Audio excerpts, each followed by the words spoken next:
பர்கூர் அருகே தனியார் பள்ளியில் மாணவி பாலியல் வன்கொடுமை செய்யப்பட்டதில் அங்கு நடைபெற்ற என்சிசி முகாமே போலியானது என்ற அதிர்ச்சி தகவல் வெளியாகியுள்ளது.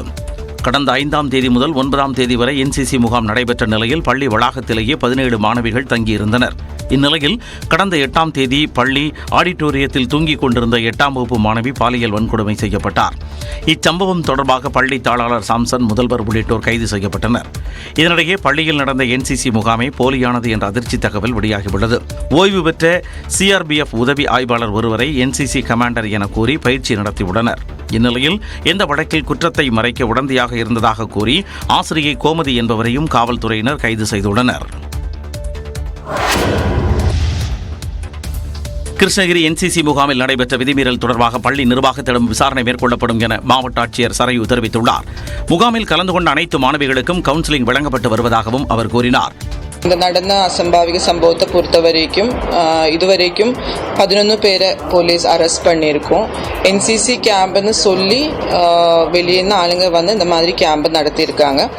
இந்த குழந்தைகளுக்கு அவங்களுக்கு டிஸ்ட்ரிக்ட் சைல்ட் ப்ரொடெக்ஷன் யூனிட் மூலமாக அவங்கக்கிட்ட என்கொயரி பண்ணி அவங்களுக்கு தேவையான கவுன்சிலிங்கும் சைக்காலஜிக்கல் சப்போர்ட்டும் நாங்கள் கொடுத்துட்டு இருக்கிறோம். இப்போ எஜுகேஷன் டிபார்ட்மெண்ட் மூலமாக நேற்றுலேருந்தே அங்கே என்கொயரி நடைபெற்று வருகிறது.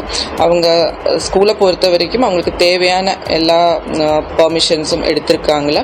இதுக்கு முன்னாடி இந்த மாதிரி கேம்ப் அங்கே விதிமீறலோட நடந்திருக்கா, இதெல்லாம் நாங்கள் என்கொயரி பண்ணிட்டு வர்றோம். இதனிடையே கிருஷ்ணகிரி என்சிசி முகாமுக்கும் தங்களுக்கும் எந்த தொடர்பும் கிடையாது என என்சிசி தலைமை அலுவலகம் விளக்கம் அளித்துள்ளது.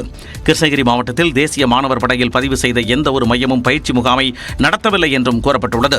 மேலும் சிறுமி பாலியல் சம்பவத்தில் தொடர்புடைய யாரும் என்சிசியில் உறுப்பினர்களாக இல்லை என்றும் விளக்கம் அளிக்கப்பட்டுள்ளது.